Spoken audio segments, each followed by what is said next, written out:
ton Fils Jésus-Christ. Amen.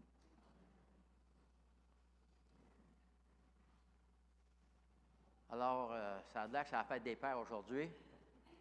Pour ceux qui n'étaient pas au courant, bien, ça a l'air que c'est le cas. Alors, bonne fête des pères. Puis, pour ceux qui s'attendaient peut-être d'avoir un message spécialement pour les papas, bien, c'est pas tout à fait ça, OK? Que je vais... Mais, quand même, il va y avoir des éléments que j'espère que vous allez saisir, comprendre. Alors, on a fait j'ai calculé que c'est en janvier 2024 que j'ai commencé cette série-là pour faire comme un survol de l'Ancien Testament. Et aujourd'hui, on arrive au Nouveau. Alors, vous allez dire, bien oui, mais ça a été plus qu'un survol. Mais la chose est, c'est que je n'étais pas allé dans tous les détails. Ça fait que c'était un survol pareil. Mais quand même. Mais alors, du fait qu'on arrive dans le Nouveau Testament, les passages qu'on va regarder ce matin, eh bien, la plupart de ceux-ci sont utilisés au mois de décembre pour mettre l'accent sur la célébration de la naissance de Jésus-Christ. Puis c'est pas que j'essaie de faire la compétition à Noël des campeurs, là, qui s'en vient au... Mais c'est comme ça que le Nouveau Testament commence. Ça fait que... Puis, j'ai trouvé que même il y avait quelqu'un qui avait eu la brillante idée de faire un arbre de la fête des pères. C'est pas évident trop sur la photo, là, mais en tout cas, il y a toutes sortes de choses accrochées dans l'arbre, puis ça a rapport avec la fête des pères. Alors, c'est pas, je vous présente pas ça pour commencer une nouvelle tradition, là. C'était juste pour dire que on dirait qu'il y avait quelqu'un d'autre qui avait pensé à cette idée-là, Puis quand on approche à des fêtes comme celle de la fête des pères, bien, la publicité abonde, hein? Ah, Puis là, bien, on suggère des cadeaux à offrir, puis quand c'est pas un, c'est un autre, puis quand c'était pas un magasin, c'est un autre, ainsi de suite, puis c'est pas les choix qui manquent. Mais les passages que j'aimerais vous présenter ou regarder avec vous ce matin, ce n'est pas de la publicité. C'est une proclamation du cadeau ultime de Dieu qui veut être le Père céleste de chacun des êtres humains sur la face de la terre. Et il offre cette possibilité-là à toute l'humanité par l'entremise de son Fils Jésus-Christ, qui est la seule solution pour restaurer justement la relation brisée avec lui. Puis, à travers les Écritures, on voit qu'il désire adopter. Il veut qu'on puisse être ajouté à sa famille. Alors, c'est quelque chose de spécial. Que le Créateur de l'univers veut avoir une relation personnelle, individuelle, unique et particulière avec chacun d'entre nous, afin qu'on puisse, comme on voit ailleurs, à quelques endroits dans les Écritures, il veut qu'on puisse l'appeler papa. Et il est un bon papa. Le dernier message, on a vu justement qu'il préparait le terrain parce que Dieu lui-même viendrait ici-bas en tant qu'être humain, en tant que sauveur victorieux, en tant que roi éternel. Alors, quand on arrive à la fin de l'Ancien Testament, le dernier prophète, Malachie,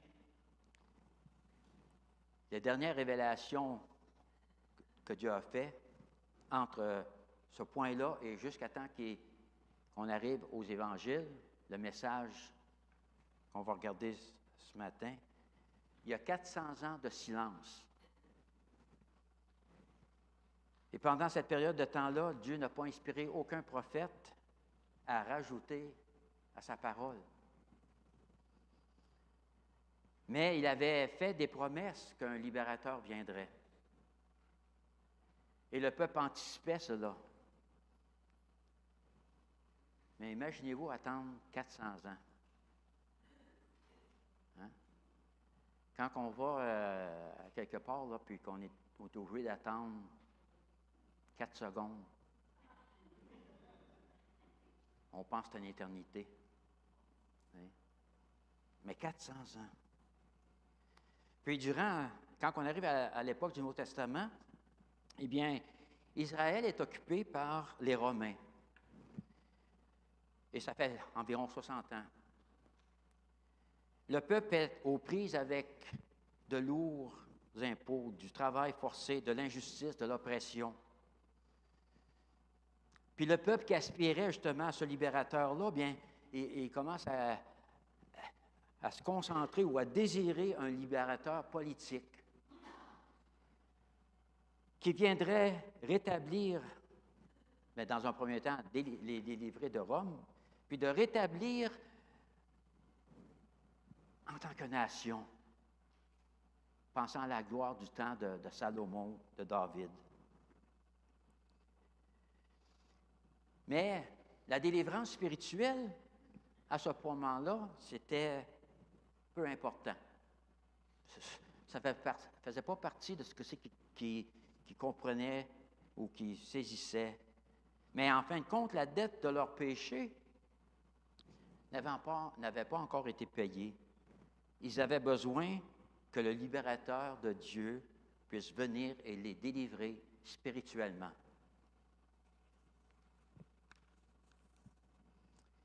La relation spéciale que le peuple avait avec Dieu, avec le temps, est devenue une religion, avec des règles, avec des rituels, avec des formalités.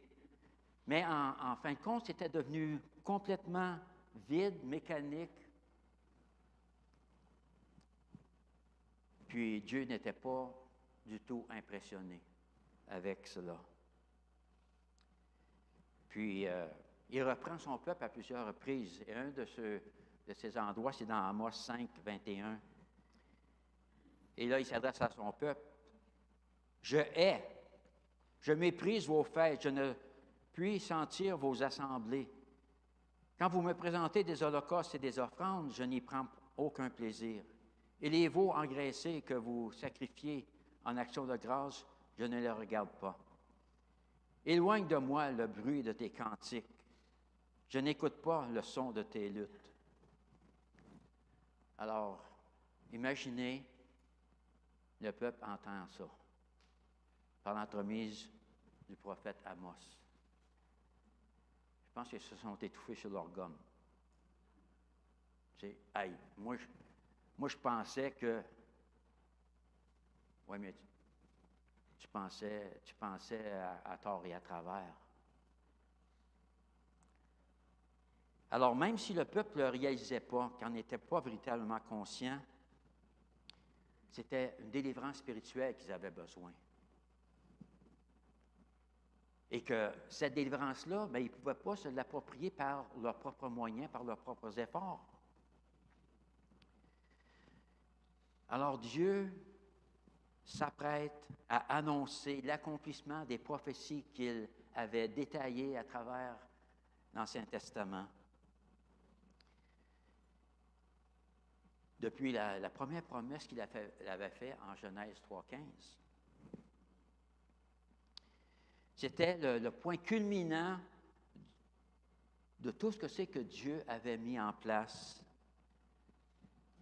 qui s'était étalé sur environ 4000 ans. Dieu n'est pas pressé, hein?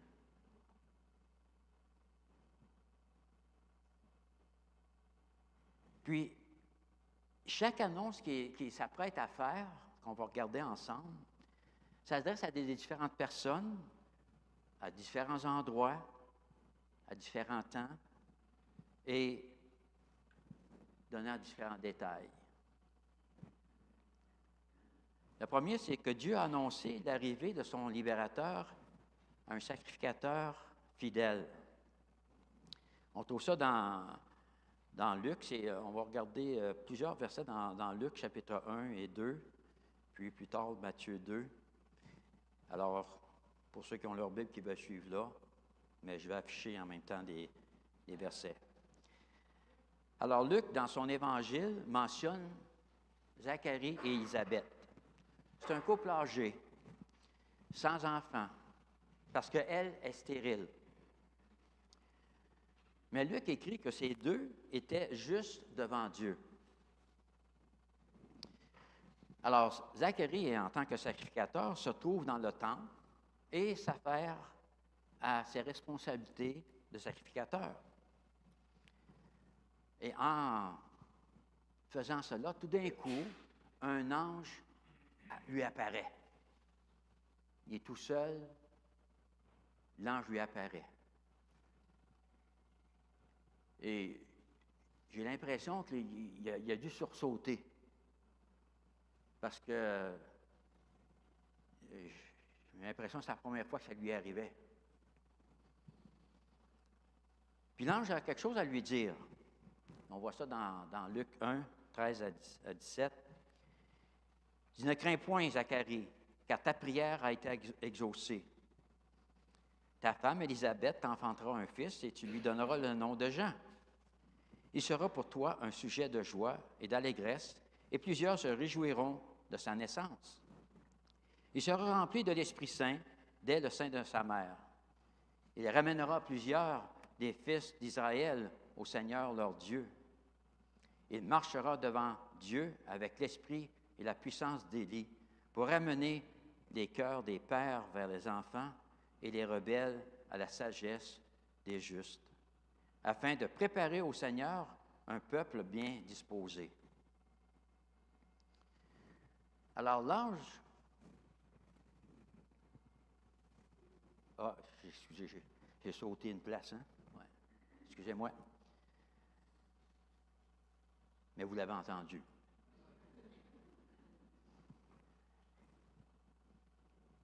Alors l'ange lui annonce que son épouse, jusqu'à date stérile, passé l'âge de concevoir, aurait un fils.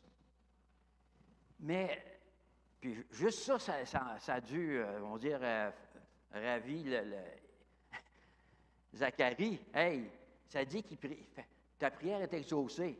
Alors, combien de fois qu'il a prié? Hey, super, super, super. Hey, wow, enfin. Mais là, pas tout. Ça ne serait pas n'importe quel fils. Il serait le messager du libérateur promis. Il aurait comme tâche de préparer le cœur du peuple, des gens, à la venue du Seigneur, le libérateur que Dieu avait promis, qui était sur le point d'arriver. Alors, c'est bien beau ça, mais tout d'un coup, il commence à réaliser, oui, mais il y a de la misère à se faire à cette idée-là, puis là, mais il exprime son doute. Puis là, au verset 20, l'ange lui dit, « Tu seras muet et tu ne pourras parler jusqu'au jour où ces choses arriveront, parce que tu n'as pas cru à mes paroles qui s'accompliront en leur temps. »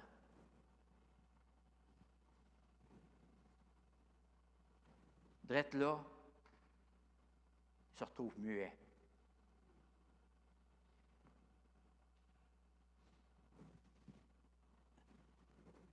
En pensant à ça, je me suis dit, ça c'est une parenthèse, là.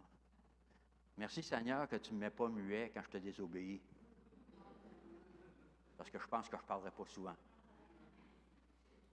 En tout cas, c'est un cas exceptionnel, spécial. Mais là,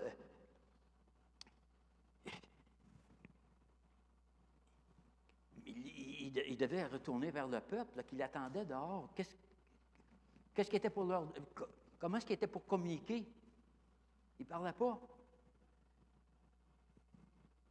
Puis en plus, qu'est-ce qu'il dirait à sa femme une fois de retour à la maison? Alors on voit au verset 22, il ne put leur parler et ils comprirent qu'il avait eu une vision en parlant des gens qui l'attendaient. Il leur faisait des signes et il resta muet. Il a inventé le jeu Les Charades. Essayez. Puis là, tu sais, dans ma tête, il se passe toutes sortes de choses. Là.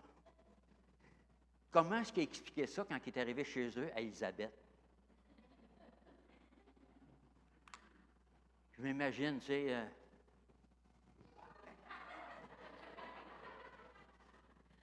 tu veux dire que je suis grosse? Tu sais, je ne sais pas. Je pense que le Seigneur, il ne voulait pas que ça soit inclus dans sa parole. Mais mon imagination est là. En tout cas, OK, on revient au texte. Puis là, pendant 9 mois, il est muet. 9 mois. Hey, ça se peut-tu qu'un gars soit... Tu sais, peut-être que les hommes, on ne parle pas souvent, là. Mais là, quand tu as quelque chose à dire, puis que tu es muet, hey, là. Puis surtout une nouvelle comme ça. Tu sais?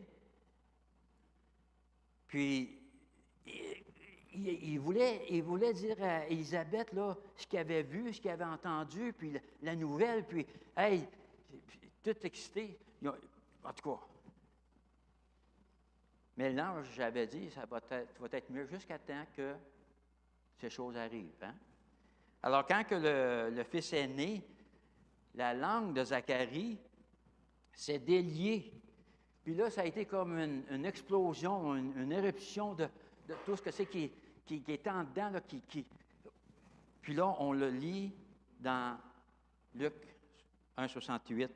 « Béni soit le Seigneur, le Dieu d'Israël, de ce qu'il a visité et racheté son peuple. Et nous a suscité un puissant sauveur dans la maison de David, son serviteur, comme il l'avait annoncé par la bouche de ses saints prophètes des temps anciens. Un sauveur qui nous délivre de nos ennemis et de la main de tous ceux qui nous haïssent.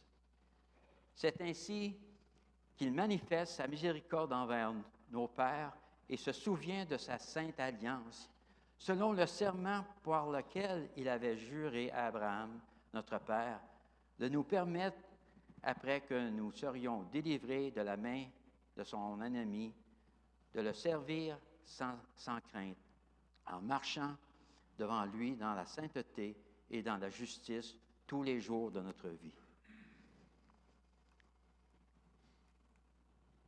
Quand que Zacharie exprime sous l'inspiration de l'Esprit ses paroles, bien le libérateur promis de Dieu, il n'est pas encore né. C'est encore à venir. Mais de la manière que Zacharie parle, c'est comme si c'était un fait accompli. Le libérateur, Dieu fait chair, est venu et a racheté son peuple comme le puissant sauveur qu'il est. Et là, quand on regarde l'ensemble, c'est que cette mission, ce mandat qui avait été confié à Jean, le fils de Zacharie et d'Élisabeth, ça ne s'est pas concrétisé du jour au lendemain. Ça a pris environ une trentaine d'années. Mais la mission était claire. Et on voit d'autres détails dans Luc 1, 76. Et là, Zacharie s'adresse à son fils. « Et toi, petit enfant, tu seras appelé prophète du Très-Haut, car tu marcheras devant la face du Seigneur pour préparer ses voies, afin de donner à son peuple la connaissance du salut par le pardon des péchés, grâce aux entrailles de la miséricorde de notre Dieu, en vertu de laquelle le soleil levant nous a visités d'en haut pour éclairer ceux qui sont assis dans les ténèbres et dans l'ombre de la mort, pour diriger nos pas dans le chemin de la paix. » Alors, Jean avait comme mission, comme mandat, comme message, de chercher à encourager les gens, son peuple, à détourner leur cœur d'une religion vide et artificielle, dans le but de les ramener à l'adoration du seul et unique vrai Dieu, comme ça devait être, comme était l'intention de Dieu, le désir de Dieu. Mais je crois que ce message qui avait été confié à Jean-Baptiste envers Israël, c'est aussi un message pertinent pour nous aujourd'hui.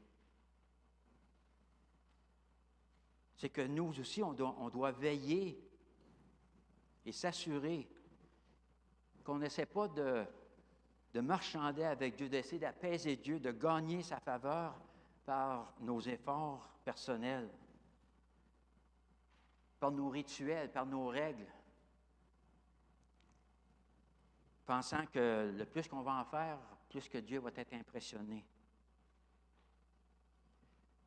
Ce que Dieu désire, c'est qu'on puisse faire confiance au seul et unique libérateur que lui-même a pourvu, c'est-à-dire Jésus-Christ. Qu'il a pourvu pour notre salut, pour être réconcilié avec lui, mais aussi pour qu'on puisse, une fois qu'on est réconcilié, qu'on nous a accordé ce salut, qu'on puisse grandir et croître spirituellement et marcher dans ses voies.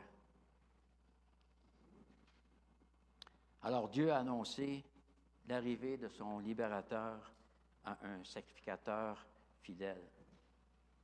Ensuite, Dieu a annoncé l'arrivée de son libérateur à une humble vierge. Et c'est encore dans Luc chapitre 1. Alors, 3 mois avant la naissance de Jean, l'ange Gabriel est apparu, cette fois-ci, à une jeune fille, une jeune femme, qui, l'âge ne nous est pas donné, mais il est estimé d'après qu'elle pourra faire probablement environ 15 ans. OK? Et ça, il n'y a pas de verset qui dit ça, mais c'est juste dans le contexte. OK? Alors, et l'ange, on voit dans le prochain passage, Luc 1, 27, le nom de la Vierge était Marie. L'ange entra chez elle et dit, « Je te salue, toi à qui une grâce a été faite, le Seigneur est avec toi. » Troublée par cette parole, Marie se demandait ce que pouvait signifier une telle salutation. L'ange lui dit, « Ne crains point, Marie, car tu as trouvé grâce devant Dieu. Et voici, tu deviendras enceinte, et tu enfanteras un fils, et tu lui donneras le nom de Jésus. Il sera grand et sera appelé Fils du Très-Haut, et le Seigneur Dieu lui donnera le trône de David, son père. Il régnera sur la maison de Jacob éternellement, et son règne n'aura point de fin. » Marie dit à l'ange, « Comment cela se fera-t-il, puisque je ne connais point d'homme? » L'ange lui répondit, « Le Saint-Esprit viendra sur toi, et la puissance du Très-Haut te couvrira de son ombre. C'est pourquoi le Saint-Enfant sera appelé Fils de Dieu. »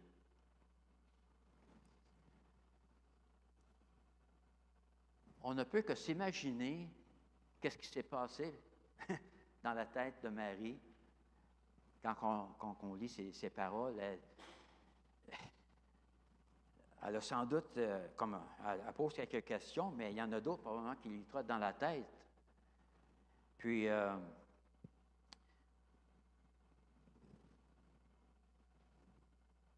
plus, bien là, elle était fiancée à ce moment-là. Et on voit ça dans Matthieu chapitre 1, avec Joseph. Puis tous les deux étaient des descendants d'Abraham et de la lignée de David. Et là, Dieu révèle par l'entremise de l'ange qu'elle donnerait naissance à ce fils sans l'intervention d'un homme. Quelques détails que l'ange révèle au sujet de cet enfant à naître, c'est qu'il régnerait pour toujours sur le trône de David. Il serait grand, le Fils du Très-Haut. Il serait miraculeusement conçu par le Saint-Esprit. Puis, on devait lui donner le nom de Jésus. Et dans Matthieu 1, 21, ça nous dit pourquoi. C'est lui qui sauvera son peuple de ses péchés.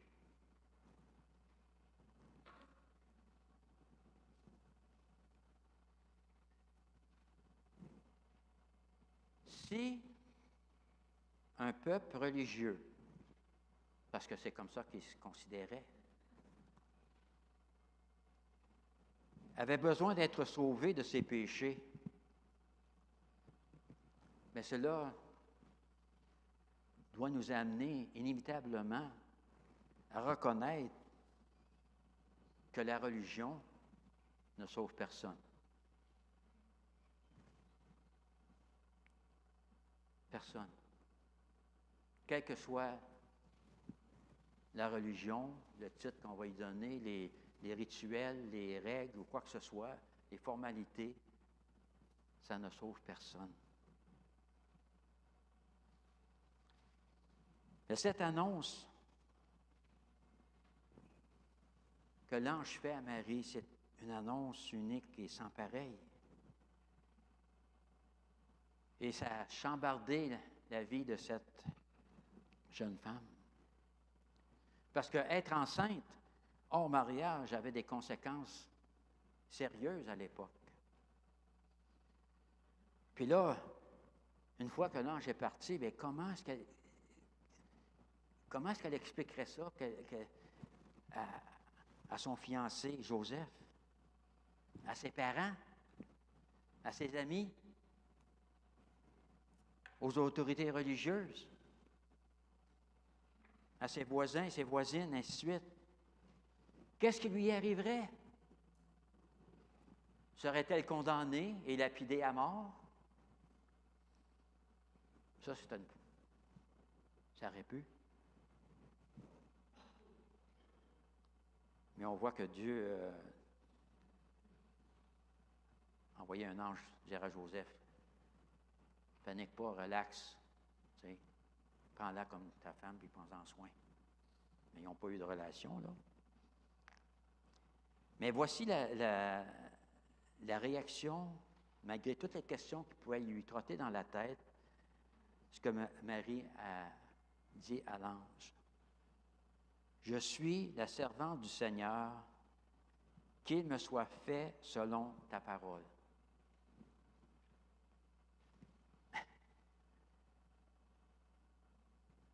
Si on regarde ça sur la toile de fond là, de qu'est-ce que c'est qu'elle pouvait subir, c'est quand même spécial. Je suis la servante du Seigneur, qu'il me soit fait selon ta parole. Elle se soumet au plan de Dieu, convaincue qu'elle pouvait lui faire entièrement confiance, qu'elle pouvait se remettre entre ses mains, que Dieu savait ce qu'il faisait, même si elle n'avait pas tous les détails.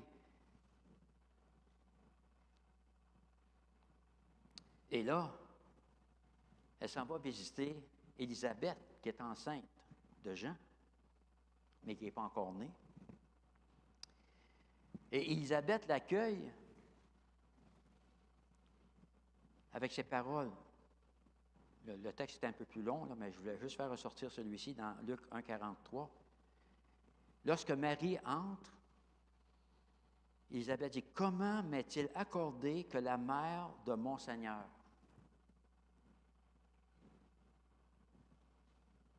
Comment m'est-il accordé que la mère de mon Seigneur vienne auprès de moi? Elle dit que Marie est la mère du Seigneur. C'est assez spécial. Et quand Élisabeth emploie le mot Seigneur, ce n'est pas juste un titre de politesse. C'était l'Éternel, le Dieu créateur, Yahvé. Et Ensuite, on voit que Marie, c'est à son tour d'éclater en louange et de reconnaissance. Elle dit, « Mon âme exalte le Seigneur et mon esprit se réjouit en Dieu, mon Sauveur. Parce qu'il a jeté les yeux sur la bassesse de sa servante, car voici désormais toutes les générations me diront bienheureuse, parce que le Tout-Puissant a fait pour moi de grandes choses, son nom est saint, et sa miséricorde s'étend d'âge en âge sur ceux qui le craignent. » Marie a reconnu Dieu comme étant quoi? Son Sauveur. C'est qu'elle aussi avait besoin du libérateur. Comme le reste de l'humanité. Marie est née pécheresse. Puis, d'une manière tout à fait spéciale, inusitée, c'est elle qui va donner naissance à celui dont elle avait besoin pour être sauvée.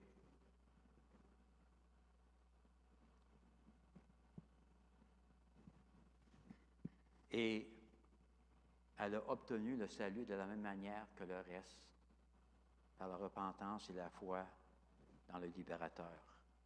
Rien d'autre. Et c'est pour ça qu'elle se réjouit, puis qu'elle glorifie Dieu. Alors, ce que Dieu lui a annoncé par l'entremise de l'ange, c'est réalisé, c'est concrétisé. Mais il y a une chose qu'il faut se tenir compte, parce que dans l'ensemble des Écritures, de la Bible, Jésus, malgré qu'il est né dans la chair, qui est comme un être humain, il était sans péché. Sans péché. Ce qui le rendait éligible de pouvoir payer la dette du péché de l'humanité, leur offrant la délivrance de la condamnation. Alors Dieu a annoncé l'arrivée de son libérateur à une humble vierge. Ensuite, Dieu a annoncé l'arrivée de son libérateur aux Juifs, plus général, et aux non-Juifs. Et c'est ce qu'on voit là, on tourne dans Matthieu, chapitre 2. Parce que Dieu voulait que ce sauveur, ce libérateur, ne soit pas restreint ou limité au peuple juif, mais à l'humanité entière. Et il se révèle à des non-juifs, qui sont les mages d'Orient, qui retentissent à Jérusalem, puis ils demandent, on lit ça dans Matthieu 2, « Où est le roi des Juifs qui vient de naître? Car nous avons vu son étoile en Orient, et nous sommes venus pour l'adorer. » Le roi Hérode, ayant appris cela, fut troublé, et tout Jérusalem avec lui. Alors, ces mages arrivent, ils sont allés à la capitale. Si on cherche un roi, il doit être là. Tu sais. Puis, ils commencent à s'informer.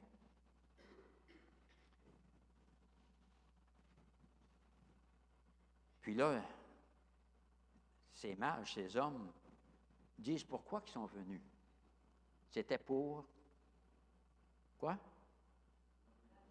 L'adorer. Ils veulent adorer ce roi qui vient de naître. Mais là, on voit que l'annonce somme un peu de panique puis de trouble chez Hérode et chez la population de Jérusalem.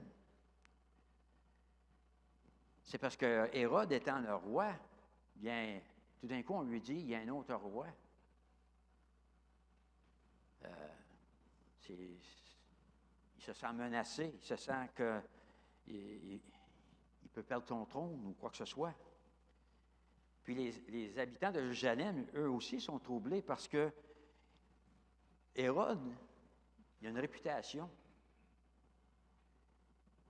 Et sa réputation, c'est que il va éliminer, il va mettre à mort n'importe qui est moindrement une menace. Puis là, ben, les habitants commencent à craindre pour leur propre vie parce que si jamais on soupçonne que tu t'es rallié à ce nouveau roi, ben, tu vas peut-être y passer toi aussi.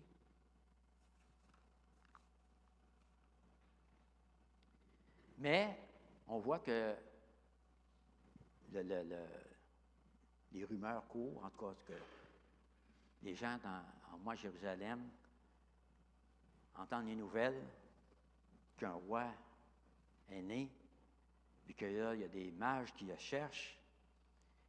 Puis là, où est-ce qu'il est? Qui est-il au juste? Alors, on lit dans le verset suivant, Matthieu 2, 4, Hérode assembla tous les principaux sacrificateurs et les scribes du peuple, et il s'informa auprès d'eux du lieu où le Christ devait naître. Ils lui dirent, à Bethléem, en Judée, car voici ce qui a été écrit par le prophète. Et toi, Bethléem, terre de Juda, tu n'es certes pas la moindre entre les principales villes de Juda, car de toi sortira un chef qui paîtra, c'est-à-dire Israël, mon peuple.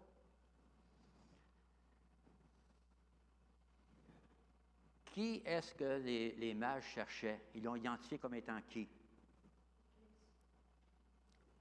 Le roi des Juifs. Hérode, il cherche qui? Ça dit, il s'informe où est le Christ, le Messie. Alors, Hérode, il semble avoir été au courant de ce que c'est que Dieu avait révélé dans l'Ancien Testament, de la venue de ce Messie, du Christ, du libérateur. Puis qu'il avait sans doute une bonne idée qu'il régnerait à Jérusalem pour toute l'éternité, en tout cas. Puis en plus, c'est que les chefs religieux que Hérode a convoqués, ils savaient où trouver la réponse, n'est-ce pas? C'était où? Dans les Écritures. Et c'est Michée qui avait annoncé environ 650 ans avant que ça serait à Bethléem. Et ce qui est assez particulier, c'est que ces chefs religieux qui connaissaient les Écritures, qui savaient qu'il y a un Messie qui viendrait de la part de Dieu, quand ils apprennent la nouvelle de son arrivée, qui était tant attendue, supposément, on voit qu'ils se sont aucunement empressés d'aller le voir, puis aller l'adorer. C'est-tu parce qu'ils avaient peur d'Hérode? Est-ce que c'est par incrédulité, indifférence? Je ne sais pas. Mais il y avait quelqu'un qui n'était pas indifférent. Et on lit ça à partir du verset 9. Après avoir entendu le roi, ils partirent en parlant des mages. Et voici l'étoile qu'ils avaient vue en Orient allait devant eux jusqu'au moment où, arrivée au-dessus du lieu où était le petit enfant, elle s'arrêta. Quand ils aperçurent l'étoile, ils furent saisis d'une très grande joie. Ils entrèrent dans la maison, virent le petit enfant avec Marie, sa mère, se prosternèrent, l'adorèrent et ouvrirent ensuite leur trésor et lui offrirent en présent de l'or, de l'encens et de la myrrhe.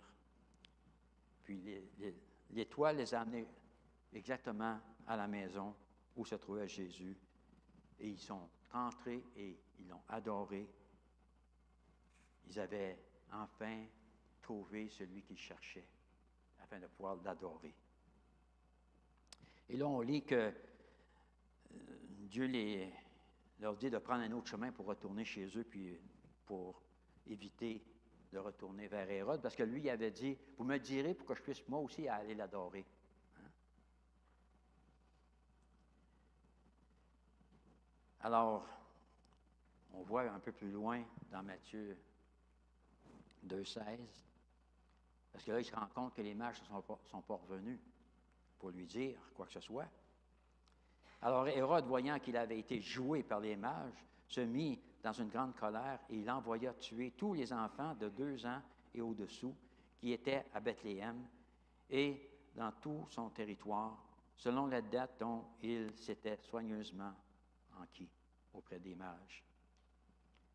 Son but était contraire à celui des mages. Pas adorer véritablement, mais assassiner l'enfant, le Christ, le libérateur. Éliminer la menace, la compétition. Il est évident que le libérateur de Dieu, Jésus, est venu offrant le salut à tous. Dieu l'avait promis, on voit dans l'Ancien Testament, comme ça devait être un descendant d'Adam, et que toutes les familles de la terre seraient bénies dans la postérité d'Abraham.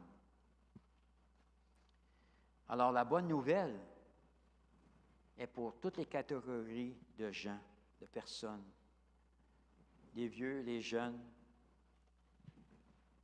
les riches, les pauvres, les hommes, les femmes, les petits, les puissants, les juifs, les non-juifs.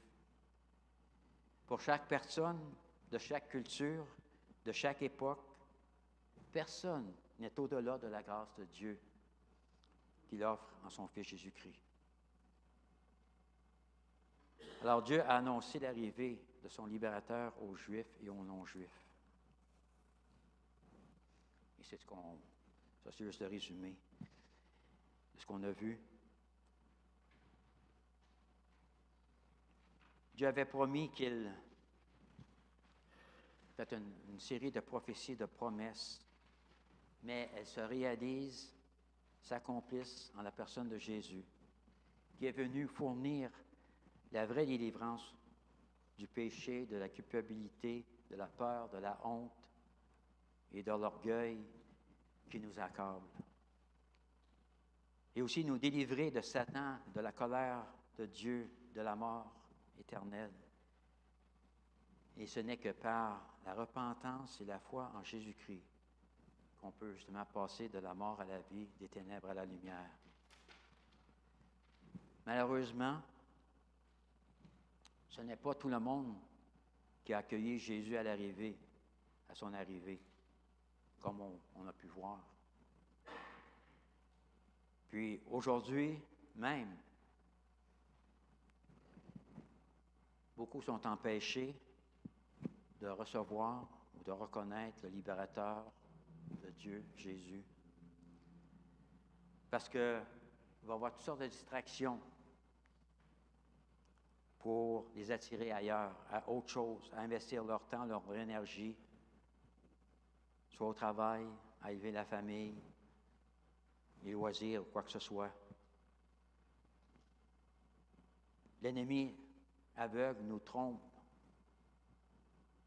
nous amenant à croire qu'on n'a pas besoin d'un libérateur, on peut s'arranger soi-même, tout seul. Puis, il y a un autre, c'est que qu'est-ce que les autres vont penser?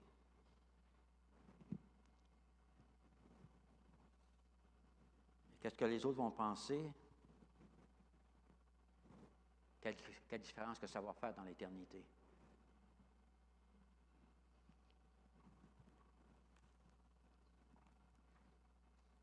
J'aimerais vous laisser